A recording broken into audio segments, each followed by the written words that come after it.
Capítulo 6. A sombra de cavalaria. Há duas tradições sobre o costume de dar aos filhos da realeza nomes que sugerem virtudes ou habilidades. A mais comum é aquela que diz que de alguma maneira são mandatórios, que quando um certo nome é atribuído a uma criança que será treinada no uso do talento, de alguma forma o talento marca a criança com um nome, e ela não consegue evitar crescer praticando a virtude indicada pelo nome. Essa primeira tradição é aquela em que acreditam as pessoas com mais propensão para tirar o chapéu na presença de qualquer um da mais baixa nobreza. Uma tradição mais antiga atribui tais nomes a um acaso, pelo menos no começo. Disse que o rei tomador e o rei regedor, os dois primeiros ilhéus a governar a região que mais tarde se tornaria os seis ducados, de fato não tinham nomes dessa natureza. Em vez disso, seus verdadeiros nomes na sua língua nativa soavam de modo similar a outras palavras na língua dos seis ducados, e assim vieram a ser conhecidos por esses homônimos, em vez dos verdadeiros nomes.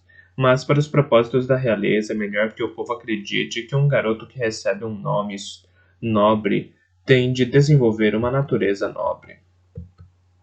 Garoto. Levantei a cabeça.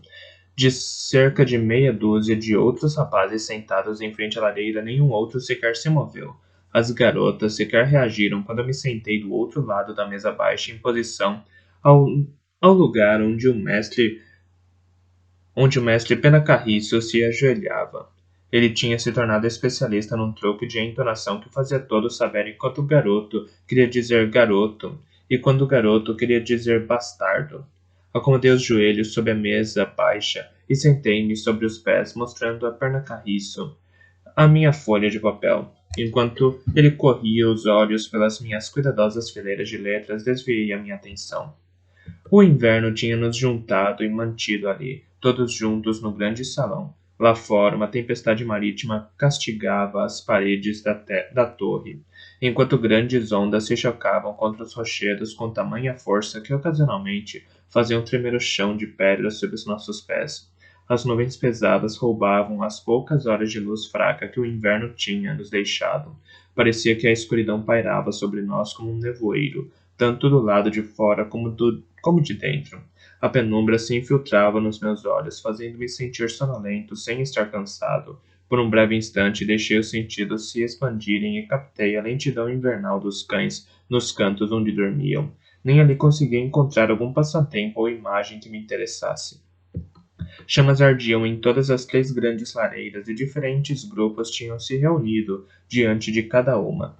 Numa, flecheiros estavam ocupados com seu trabalho, na expectativa de que no dia seguinte fosse claro o suficiente para lhes permitir uma caçada. Desejei estar entre eles, pois a voz gentil de agudo subia e descia no contar de alguma história interrompida com frequência pelos risos de apreciação dos que o escutavam. Na lareira do fundo, vozes de criança entoavam os refrões de uma canção. Reconhecia-a como a canção do pastor, uma cantiga para aprender a contar. Algumas mães estavam de guarda, batendo o pé enquanto se debruçavam sobre seus bordados, e os velhos dedos murchos de Jerdão nas cordas da harpa mantinham as vozes infantis quase afinadas. Na nossa lareira, crianças suficientemente crescidas para se sentarem quietas e aprender as letras assim estavam. Penacarriço se responsabilizava por isso. Nada escapava aos seus penetrantes olhos azuis. Aqui, disse-me, apontando para a folha. Você se esqueceu de cruzar as pernas dele. Lembra-se de como eu te mostrei? Justiça. Abra os olhos e volte ao trabalho. Cochilei outra vez e eu te faço ir lá fora buscar mais linha para a lareira. E você, Caridade, vá ajudá-lo a se tirar sarro outra vez. Fora isso. E a atenção dele estava subitamente virada outra vez para o meu trabalho.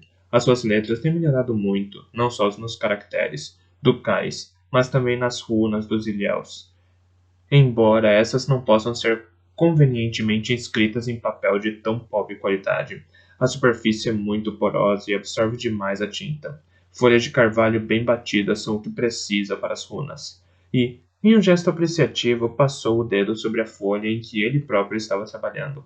Continue a mostrar esse tipo de trabalho e antes que o inverno termine eu deixarei fazer uma cópia dos remédios da Rainha Bons Votos. O que você acha disso?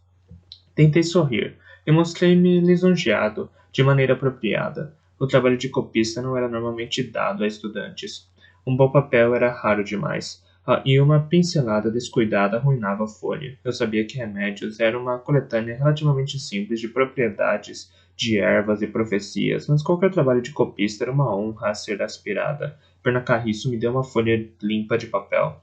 Quando eu me levantei para voltar ao meu lugar, ele ergueu a mão para me parar. Garoto? Parei. Pernacarriço parecia pouco confortável. Não sei para quem dizer isso, senão a você. A forma apropriada é falar com seus pais, mas, em tom de misericórdia, deixou a frase morrer. Coçou a barba com os dedos respingados de tinta. O inverno acabará em breve e eu vou embora outra vez. Sabe o que faço no verão, garoto? Ando para todos os lados dos 6 ducados, coletando ervas, sementes e raízes para minhas tintas e preparando estoques dos papéis de que preciso. É uma vida boa passear livremente pelas estradas no verão e hospedar-se aqui durante todo o inverno. Há muito a ser dito sobre a profissão de escriba. Olhou para mim, pensativo. Eu lhe devolvi o olhar, tentando imaginar aonde é que ele queria chegar. Levo comigo um aprendiz de tempos em tempos. Com alguns funciona, e eles continuam a carreira como escribas para torres menores. Com outros não. Alguns não têm paciência para o detalhe. Ou memória para as tintas. Creio que você teria. O que é que pensa sobre se tornar escriba? A pergunta me pegou completamente de surpresa, e olhei para ele em silêncio. Não era só a ideia de me tornar escriba, era todo o conceito de Pernacarriço me querer como aprendiz para segui-lo nas suas andanças e aprender os segredos da sua arte. Vários anos tinham se passado desde o selar do meu acordo com o velho rei, além das noites passadas com Breu e das tardes roubadas com Molly e Quen. Nunca tinha imaginado que alguém sequer não me considerasse uma companhia aceitável, quanto mais um bom candidato a aprendiz. A proposta de Pernacarriço me deixou sem palavras. Ele deve ter notado a minha confusão, pois mostrou seu cordial sorriso. Meio jovem, meio velho.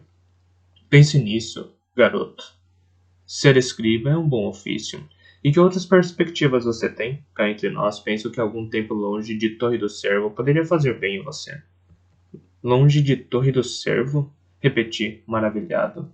Era como se alguém abrisse uma cortina. Nunca tinha considerado aquela ideia. De repente, as estradas que partiam de Torre do Cervo luziam na minha mente, e os mapas usados que eu tinha sido forçado a estudar tornavam-se lugares aonde eu poderia ir. Aquela ideia me deixou pasmo. Sim, disse Pernacarriço suavemente, deixar Torre do Cervo. À medida que você for envelhecendo, a sombra de cavalaria irá se tornar mais fraca. Não te protegerá para sempre. Seria melhor que adquirisse a sua independência, com uma vida e uma vocação próprias para servirem aos seus interesses, antes que a proteção dele se desvaneça por completo. Mas não precisa me responder agora. Pense nisso. Fale sobre o assunto com Bronco, talvez. Ele me deu um papel e me mandou de volta ao meu lugar. Eu pensei nas palavras dele, mas não foi a Bronco que as levei. Nas primeiras horas de um novo dia, Breu e eu estávamos curvados, cabeça contra cabeça, e eu apanhava os fragmentos vermelhos de uma vasilha partida que Sorrateiro tinha deixado cair, enquanto Breu tentava recuperar as finas sementes negras que tinham se espalhado por todos os lados. Sorrateiro se pendurava no topo de uma trepadeira meio curvada e emitia um som melódico em pedido de desculpas, mas eu podia sentir o seu divertimento. Vieram diretamente de Calibar, essas sementes. Sua tripa de casaco de pele. Repreendeu o Breu. Calibar, disse eu, e aproveitei a deixa. Um dia de viagem para além da nossa fronteira com Orla da Areia. Exatamente, meu garoto, balbuciou Breu em tom de aprovação. Alguma vez já esteve lá? Eu? Oh, não. Comentava apenas que as sementes vinham de muito longe. Tive de mandar buscá-las em Timbre de Abeto. Lá tem um grande mercado que atrai comércio de todos os 6 ducados e também de muitos dos nossos vizinhos. Oh, Timbre de Abeto. Alguma vez já esteve lá? Breu ficou pensando. Uma vez ou duas, quando era mais jovem. Lembro-me especialmente do barulho e do calor. O interior, longe da costa, é assim, bem seco, bem quente. Fiquei contente ao voltar para a Torre do Cervo. Tem algum lugar onde foi que tenha gostado mais do que Torre do Cervo? Breu endireitou-se devagar, a mão pálida em concha cheia de finas sementes negras. Por que você simplesmente não me pergunta o que quer, em vez de ficar aí dando voltas? E eu lhe contei sobre a oferta de Pernacarriço, e de como subitamente eu tinha percebido que os mapas eram mais do que linhas de cor e cores. Eram lugares e possibilidades, e eu podia sair dali e ser alguém diferente, ser um escriba ou... Não, interrompeu Breu, suave, mas abruptamente. Para onde quer que vá, ainda será o bastardo de cavalaria. Pernacarriço é mais perspicaz do que pensei que fosse, mas mesmo assim não percebe. Não vê as circunstâncias. Ele entende que aqui na corte você tem de ser sempre um bastardo. Tem de ser sempre uma espécie de pária. O que ele não percebe é que aqui, compartilhando as posses do rei sagaz, aprendendo as suas lições sob os olhos dele, não é uma ameaça para ele. Definitivamente você está sob a sombra de cavalaria. Definitivamente isso te protege. Mas, se estiver longe, em vez de não precisar dessa proteção, você se tornaria uma ameaça para o rei, e uma ameaça ainda maior para os seus herdeiros. Não teria uma simples vida de liberdade como o escriba viajante. Em vez disso, seria encontrado algum dia na sua pousada de estadia com a garganta cortada, ou com uma flecha atravessada no peito, à beira de uma estrada qualquer. Um calafrio arrepiou meu corpo todo. Mas por quê? Perguntei suavemente. Breu suspirou, despejou as sementes num prato, esfregou as mãos delicadamente para se livrar daquelas que ainda estavam agarradas aos seus dedos. Porque você é um bastardo real, e refém de sua própria linhagem. Por enquanto, como digo, você não é uma ameaça para Sagaz. Você é muito novo, e além disso, está exatamente onde ele pode te vigiar. Mas Sagaz pensa no futuro, e você devia fazer o mesmo. Estamos vivendo tempos de agitação. Os ilhaus estão se tornando cada vez mais ousados nas suas invasões. O povo que vive na costa está começando a se queixar, dizendo que precisamos de mais navios de patrulha. E alguns dizem que precisamos dos nossos próprios navios de assalto para atacarmos aqueles que nos atacam. Mas os ducados do interior não querem participar do pagamento de navios de qualquer tipo, e especialmente não de navios de guerra que possam nos levar a um conflito geral. Queixam-se de que a costa é tudo em que o rei pensa, sem se preocupar com as suas lavouras. O povo da montanha está se tornando cada vez mais cauteloso para autorizar o acesso aos seus desfiladeiros. Os pedágios estão se tornando cada vez mais altos a cada mês. Portanto, os mercadores resmungam e reclamam uns aos outros. No sul, em Orla da Areia e mais além, a seca. Os tempos são difíceis e a população protesta, como se o rei Veracidade fosse também culpado disso. Veracidade é uma excelente companhia para uma noite de bebedeira, mas não é nem soldado nem o diplomata que cavalaria era. Prefere sair por aí caçando cervos ou ouvir um menestrel à lareira, a viajar pelas estradas invernais com o tempo ruim, simplesmente para manter contato com os outros ducados. Mais cedo ou mais tarde, se as coisas não melhorarem, as pessoas vão começar a olhar ao redor e dizer: bem, um bastardo não é nada assim tão grave para se fazer tanto barulho. Se a cavalaria chegasse ao poder, já teria acabado com isso. Tudo bem que era um pouco rígido com os protocolos, mas pelo menos fazia as coisas acontecerem e não teria deixado estrangeiros nos menosprezarem. Então cavalaria ainda pode se tornar rei? A pergunta fez nascer uma estranha empolgação em mim. De repente, eu estava imaginando o seu retorno triunfante à Torre do Servo, o nosso eventual encontro, e então... Então o quê? Eu parecia estar lendo minha mente. Não, garoto. Isso não é nada provável. Mesmo que todo o povo quisesse, duvido que ele iria contra aquilo que impôs a si mesmo, ou contra os desejos do rei. Não haveria murmúrios e reclamações, e isso poderia levar a tumultos, mas haveria murmúrios e reclamações, e isso poderia levar a tumultos e a conflitos, e em geral a um ambiente ruim para um bastardo sair correndo livremente por aí. O problema teria que ser resolvido de uma maneira ou de outra, ou como cadáver, ou como instrumento do rei. Instrumento do rei. Compreendo. Uma sensação de opressão se instalou no meu íntimo. O rápido vislumbre de céus azuis arqueando sobre estradas amarelas e de minhas viagens por elas montado em fuligem desvaneceu de repente. Em vez disso, vi os mastins nos canis, e o falcão encapuzado e atado, preso ao pulso do rei e apenas libertado para fazer a vontade dele. Não tem de ser tão ruim assim, disse Breu calmamente. A maior parte das nossas prisões é criada por nós mesmos. Um homem também faz a própria liberdade. Eu nunca irei para lugar algum, não é? Apesar da novidade da ideia, viajar de repente parecia algo imensamente importante para mim.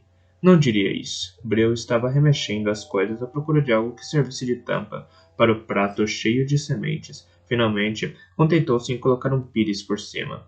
Você irá a muitos lugares, discretamente, e quando os interesses da família exigirem que vá até lá. Mas isso não é muito diferente para um príncipe de sangue. Por acaso você pensa que cavalaria podia escolher onde tratar de assuntos diplomáticos? Pensa que Veracidade gosta de ser enviado para observar aldeias saqueadas pelos ilhéus, que gosta de ouvir as queixas das pessoas que insistem que uma fortificação melhor ou mais soldados garantiriam que nada daquilo tivesse acontecido? Um verdadeiro príncipe tem muita pouca liberdade no que se refere a onde deve ir ou como usar o seu tempo. É provável que a cavalaria tenha mais liberdade agora do que teve alguma vez no passado, exceto por não poder voltar à Torre do Cervo. Com as minhas mãos cheias de fragmentos de vidro, fiquei petrificado com aquela compreensão repentina. Exceto por não poder voltar à Torre do Cervo. Não é boa ideia agitar o povo com visitas de um ex-príncipe herdeiro. O melhor a se fazer é desaparecer discretamente. Atirei os pedaços de vidro na lareira. Pelo menos ele pode ir a algum lugar, resmunguei. E nem sequer posso ir à cidade. E isso é importante para você? Ir lá para baixo, ao porto sujo e pegajoso que é a cidade de Torre do Cervo? Há outras pessoas lá. Hesitei. Nem sequer Breu sabia dos meus amigos da cidade. Prossegui. Lá me chamam de novato, e não pensam o bastardo cada vez que olham para mim. Nunca tinha colocado aquilo em palavras antes, mas de repente a minha atração pela cidade ficou muito clara para mim. Ah, disse Breu, e os ombros se moveram como se suspirasse, mas permaneceu em silêncio. Um momento depois, estava me dizendo como era possível fazer um homem adoecer dando-lhe simplesmente ruibarbo e espinafre ao mesmo tempo. Adoecer mesmo até a morte, caso as doses fossem suficientes, e sem nunca pôr nada de veneno à mesa. Perguntei-lhe como evitar que outras pessoas à mesma mesa também adoecessem. E a nossa discussão prosseguiu a partir daí. Apenas um tempo depois, tive a impressão de que as suas palavras sobre cavalaria tinham sido quase proféticas. 2 dias depois, para minha surpresa, fui informado de que Pernacarriço havia requisitado os meus serviços por um dia ou 2. Fiquei ainda mais surpreso quando ele me deu uma lista de provisões para que eu comprasse para ele na cidade. E prata o suficiente para comprá-las, além de 2 moedas de cobre para mim. Prendi a minha respiração, esperando que Bronco ou outro doutor me proibisse, mas em vez disso, disseram para me apressar. Passei os portões com um cesto no braço e a cabeça inebriada com a súbita liberdade. Contei os meses desde a última vez em que tinha conseguido escaponir de Torre do Cervo, e fiquei chocado ao perceber que tinha sido há mais de um ano. Imediatamente planejei renovar a antiga familiaridade com o povo da cidade. Ninguém tinha me dito quando deveria voltar, e estava confiante de que poderia utilizar 1 hora ou 2 para mim mesmo, sem que ninguém desse conta. A variedade de itens na lista de Pernacarriço levou-me a todos os cantos da cidade. Não fazia ideia do uso que um escriba faz para cabelos de sereia desidratados ou nozes silvestres. Talvez os utilizasse para fazer tintas coloridas, pensei, e quando não consegui encontrá-los nas lojas normais, fui até o bazar do porto, onde qualquer pessoa com uma manta no chão ou alguma coisa para vender podia se declarar mercador. Encontrei as algas rapidamente e aprendi que eram um ingrediente comum da caldeirada. Demorei mais tempo para achar as nozes, pois vinham do interior e não do mar, e havia menos mercadores que vendessem esse tipo de coisa. Mas, de qualquer maneira, encontrei-as ao lado de cestos de espinhos, de ouriço, peças entalhadas em madeira, pinhas e fibras de casca de carvalho batida. A mulher que tomava conta dessa manta era velha, e o seu cabelo tinha se tornado prateado em vez de branco ou cinzento. Tinha o nariz reto e forte e os olhos se apoiavam em prateleiras ossudas sobre as maçãs do rosto. Era uma herança racial que me parecia ao mesmo tempo estranha e curiosamente familiar. E um arrepio desceu pelas minhas costas quando subitamente percebi que ela era oriunda das montanhas. Cabot, disse a mulher, na barraca ao lado quando finalizei a compra. Olhei para ela, pensando que estava falando com uma mulher a quem tinha acabado de pagar, mas ela estava olhando para mim. Cabot, ela disse, insistente, e fiquei pensando no que poderia significar aquilo na língua dela. Parecia um pedido, mas a mulher mais idosa apenas encarava friamente a rua, e eu encolhi os ombros em um gesto de desculpas à sua vizinha, mais nova e virei as costas para elas, a fim de ir embora, acomodando as nozes no cesto. Não tinha andado mais de uma dúzia de passos quando ouvi gritar Cabot outra vez. Olhei para trás para ver as duas mulheres engalfinhadas numa luta. A mais velha agarrava os pulsos da mais nova, enquanto a mais nova se debatia e dava pontapés para se livrar dela. Em volta, os outros mercadores se agitavam alarmados e retiravam rapidamente as suas mercadorias da zona de perigo. Talvez tivesse voltado para trás para presenciar a disputa. Os meus olhos não tivessem. Talvez tivesse voltado atrás para presenciar a disputa se os meus olhos não tivessem encontrado, nesse momento, um rosto mais familiar. Sangra-nariz! Exclamei. Ela se virou para olhar para mim e por um instante pensei que talvez tivesse me enganado. Já tinha passado um ano desde a última vez que nos vimos. Como pode uma pessoa mudar tanto? O seu cabelo negro, que costumava estar preso em tranças firmes atrás das orelhas, agora caía livremente pelos ombros. Além disso, em vez do gibão e das calças largas, vestia uma blusa e uma saia. As vestes adultas me deixaram sem palavras. Poderia ter me virado para o lado e fingido falar com outra pessoa, se os seus olhos negros não tivessem me desafiado enquanto ela me perguntava com compostura: Sangra-nariz? Permaneci firme no meu lugar. Você não é mole, sangra-nariz? Levantou a mão para afastar uma madeixa de cabelo da face. Sou a mole veleira. Vi o reconhecimento nos seus olhos, mas a voz continuava fria. Não tenho certeza se eu te conheço. Qual o seu nome, senhor? Confuso, reagi sem pensar. Sondei a mente dela, encontrei o seu nervosismo e fui surpreendido pelos seus receios, em pensamentos, e no tom de voz tentei acalmá-los. Sou um novato, disse sem hesitação. Os olhos dela se arregalaram de surpresa e ela começou a rir, achando graça na situação. A barreira que tinha sido erguida entre nós desapareceu como um estouro de uma bolha de sabão e, subitamente, eu a conhecia como antes. Havia a mesma calorosa familiaridade entre nós que me fazia pensar mais do que qualquer outra coisa em narigudo. Toda a timidez desapareceu. Uma multidão estava se formando em volta das mulheres em luta, mas nós nos afastamos dali, subindo pela calçada. Eu olhei com admiração para sua saia, e ela me disse calmamente que tinha começado a vestir saias já havia vários meses, e que as preferia às calças. Essa que agora vestia tinha sido de sua mãe. Tinha dito a ela que hoje em dia era impossível encontrar uma lã entrelaçada de modo tão fino ou tingida de um vermelho tão vivo. Admirou-se com as minhas roupas, e subitamente percebi que eu devia estar tão de frente aos olhos dela como ela aos meus. Vestia a minha melhor camisa, as calças tinham sido lavadas havia apenas alguns dias, e calçava botas tão finas como as de qualquer homem de armas, apesar das objeções de Bronco, que achava um desperdício fazer botas daquelas para um garoto em rápido crescimento. Perguntou-me o que eu fazia por ali, e respondi que estava a serviço do mestre escriba da torre. Disse-lhe também que precisava de 2 velas de cera de abelha, uma total invenção da minha parte, mas que me permitiria continuar ao lado dela enquanto subíamos lentamente a rua sinuosa. Os nossos cotovelos se esbarravam amigavelmente e ela falava. Também levava um cesto no braço, trazia nele vários pacotes e embrulhos de ervas para velas perfumadas. Disse-me, a cera de abelha absorvia cheiros com muito mais facilidade do que o sebo, na opinião dela. As melhores velas perfumadas da Torre do Cervo eram feitas por ela. Até mesmo 2 outros artesãos de vela da cidade admitiam isso. Isto, cheire isto. A lavanda, não é agradável? Era o cheiro favorito da mãe dela. E também o seu. Isto é erva cidreira. E isto, bergamota silvestre. Isto é raiz do ceifeiro, que não era sua favorita, mas não havia quem dissesse que servia para fazer uma boa vela contra enxaquecas e melancolias de inverno. Mas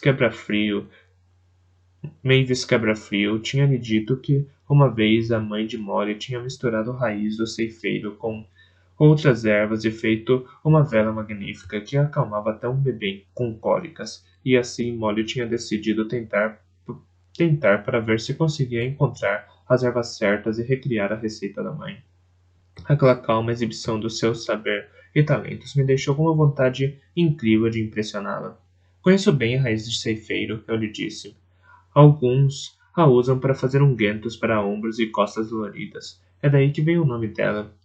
Mas, se destilar a tintura dela e misturá-la bem num vinho, não tem sabor, e pode fazer um homem adulto dormir um dia e uma noite, e mais outro dia, ou fazer uma criança morrer durante o sono. Os seus olhos se arregalaram enquanto eu falava, e as minhas últimas palavras trouxeram uma expressão horrorizada no rosto dela. Fiquei silencioso e me senti profundamente atrapalhado outra vez.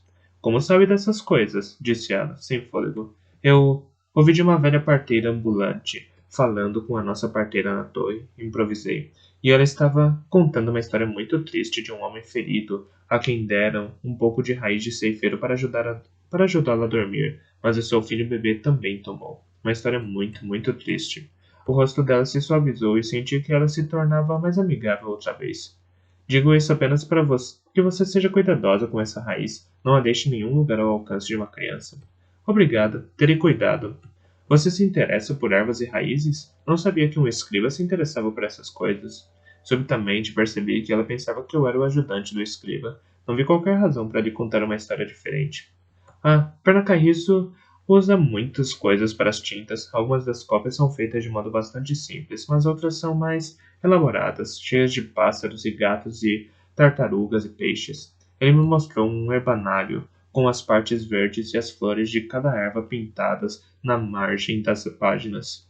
Adoraria ver isso, disse ela com entusiasmo, e eu de imediato fiquei pensando em maneiras de emprestar o herbanário para ela por alguns dias. Talvez eu possa arranjar uma cópia para você ler. Não para ficar com ela, mas para estudá-la por alguns dias, ofereci, hesitante. Ela riu, mas havia uma certa timidez no riso. Como se eu pudesse ler. Mas imagino que tenha aprendido algumas letras, prestando serviços a um escriba. Algumas, disse, e fiquei surpreso com a inveja que ela tinha nos olhos quando lhe mostrei a minha lista e acabei confessando que podia ler todas as 7 palavras escritas ali. Uma timidez súbita tomou conta dela. Começou a andar mais devagar e percebi que nos aproximávamos da casa de velas. Perguntei a mim mesmo se o pai dela ainda lhe batia, mas não ousei falar sobre isso. Pelo menos o rosto dela não mostrava nenhum sinal. Chegamos até a porta da casa de velas e paramos. Ela tomou uma decisão súbita, pois segurou a manga da minha camisa, inspirou fundo e perguntou: Acho que poderia ler algo para mim? Pelo menos uma parte? Posso tentar, ofereci. Quando eu Agora que visto saias, meu pai me deu as coisas da minha mãe. Ela foi criada de uma dama na torre, quando era moça, e ensinaram-lhe as letras. Tenho algumas tábuas que ela escreveu. Gostaria de saber o que dizem. Posso tentar, repetir. Meu pai está na loja. Não disse mais do que isso, mas algo no modo como a sua mente ressoou na minha foi suficiente. Preciso de 2 velas de cera de abelha para Pernacarriço, lembrei-lhe.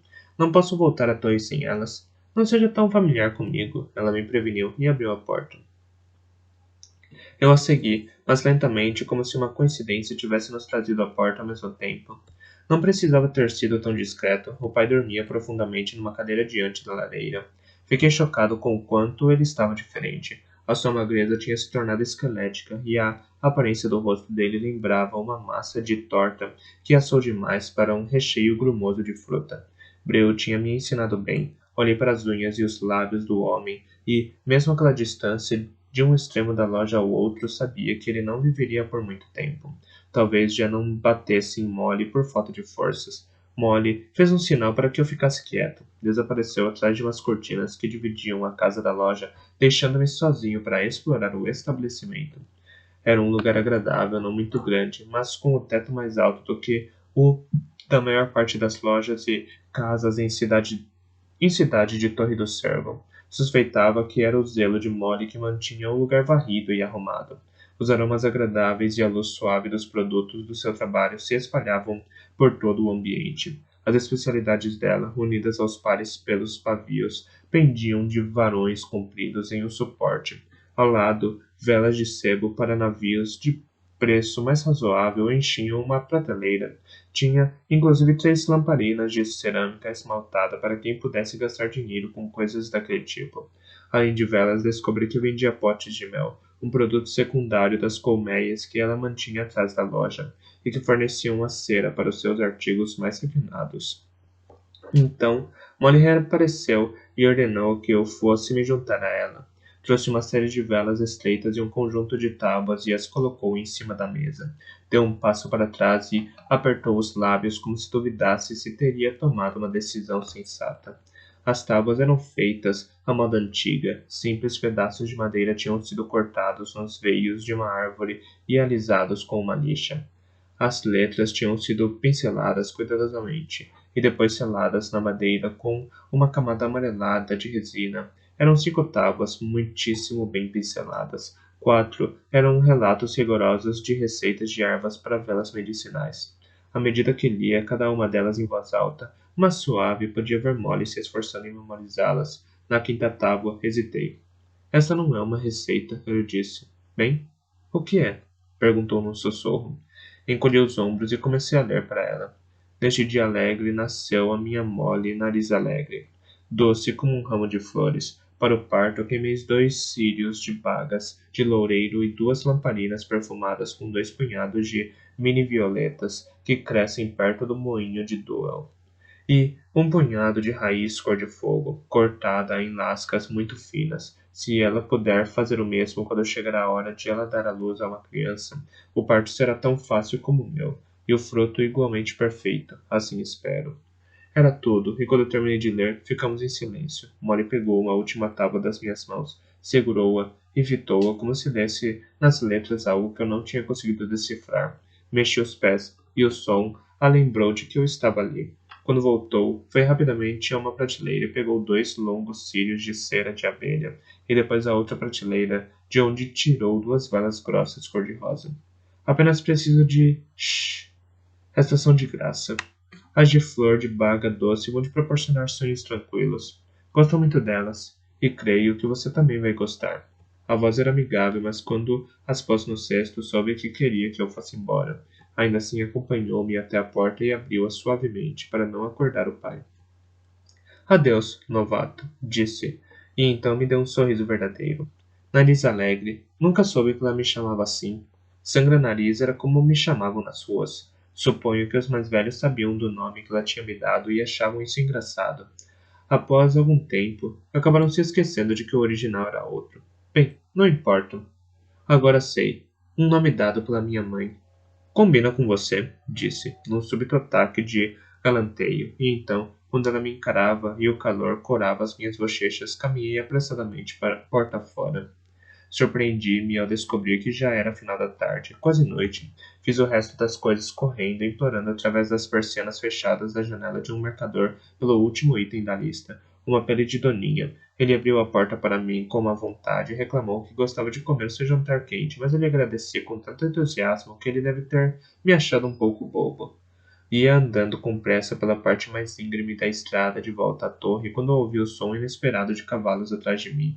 Vinham da região das docas num galope forçado. Era ridículo. Ninguém mantinha cavalos na cidade, pois as estradas eram íngremes demais e o pavimento desigual demais para o uso. Além disso, a cidade estava concentrada numa área tão pequena que andar a cavalo seria mais uma vaidade do que uma conveniência. Deviam, portanto, ser cavalos de estábulo da torre. Andei para um dos lados do caminho e esperei, curioso para ver quem arriscaria a ver a ira de Bronco, fazendo cavalos galopar naquela velocidade sobre o pavimento desigual e polido debaixo de uma luz tão fraca. Para meu choque, tratava-se de majestoso e veracidade, montados nos gêmeos negros que eram o orgulho de Bronco. Veracidade levava um bastão emplumado, como faziam os mensageiros que chegavam à torre quando as notícias que traziam eram da maior importância. Ao me verem plantado ao lado da estrada, ambos puxaram os arreios dos cavalos tão violentamente que o de Majestoso virou para o lado e quase caiu de joelhos. Bronco. Bronco vai ter um ataque se quebrar as pernas do cavalo, gritei, consternado, e corri na sua direção. Majestoso deu um grito desarticulado e meio instante depois Veracidade se sacudiu de tanto rir dele. Também pensou que era um fantasma, não é? Ei, garoto, você nos deu um susto, de tão quieto que estava. É tão parecido com ele, não é mesmo, Majestoso? Veracidade, você é um idiota. Segure a língua. Majestoso deu um puxão violento às rédeas do cavalo e alisou o gibão. O que você está fazendo na estrada a 1 hora dessas, bastardo? O que você pensa que está tramando, fugindo da torre e indo à cidade tão tarde? Estava acostumado ao desdém de Majestoso. Essa recriminação dura, contudo, era algo novo. Normalmente fazia pouco mais do que me evitar ou se manter longe de mim, como se eu fosse estrume fresco. A surpresa fez com que eu respondesse apressadamente. Estou retornando, senhor. Estava a serviço de Pernacarriço. E levantei o cesto como prova. Pois é claro que estava, zombou. Uma historinha tão verossímil. É um pouco de coincidência demais, bastardo. De novo ele jogava as palavras na minha cara. Devo ter demonstrado que fiquei magoado e confuso, pois veracidade bufou do seu jeito repentino e disse: Não dê importância a ele, garoto. Você nos deu um susto e tanto.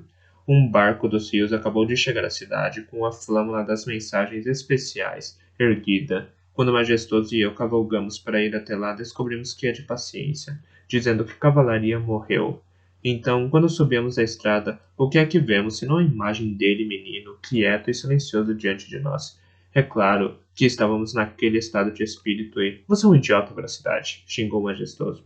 Anuncie com uma trompeta para a cidade toda ouvir, antes de o rei ser informado. E não ponha na cabeça do bastardo a ideia de que ele se parece com cavalaria. Pelo que ouço, ele tem ideias demais, e podemos bem agradecer ao nosso querido pai por isso. Ande, temos uma mensagem para entregar. Majestoso puxou a cabeça do cavalo para cima outra vez e cutucou o animal com a espora. Fiquei vendo-o ir embora, e por um instante juro que tudo o que pensei foi que devia ir ao estábulo quando voltasse à torre, para ver em que condição estaria o pobre animal, e o quão gravemente ferida estaria a sua boca. Mas, por alguma razão, levantei a cabeça para olhar veracidade e disse: Meu pai está morto. Ele se acomodou quieto em cima do cavalo, maior e mais corpulento do que majestoso. Ainda se montava melhor. Penso que era o soldado que havia nele. Olhou-me em silêncio por um momento e disse: Sim, meu irmão está morto. Meu tio me concedeu um instante de familiaridade, e penso que, ao fazê-lo, mudou para sempre a forma como eu o encarava. Venha de carona comigo, garoto. Eu te levo de volta à torre, ofereceu. Não, obrigado. Se nos visse juntos em cima do mesmo cavalo numa estrada dessas, Bronco me esfolaria vivo. Isso é bem verdade, garoto. Concordou veracidade em tom amigável. Desculpe-me por ter te contado desta maneira. Não estava pensando. Isso ainda não parece ser verdade. Vislumbrei a sua dor verdadeira, e então ele se inclinou e falou com o cavalo, que saiu saltitante. Eu estava outra vez sozinho na estrada. Uma chuva fininha começou a cair. A última luz do dia morreu, e eu continuei ali. Olhei para cima em direção à Torre Negra, ou em direção à torre negra contra as estrelas, como uma luzinha tremulosente aqui e ali. Por um instante pensei em pousar o cesto no chão e fugir pela escuridão adentro e nunca mais voltar. Será que alguém viria à minha procura? Mas em vez disso, mudei o cesto para o outro braço e comecei a minha lenta caminhada morro acima de volta à torre.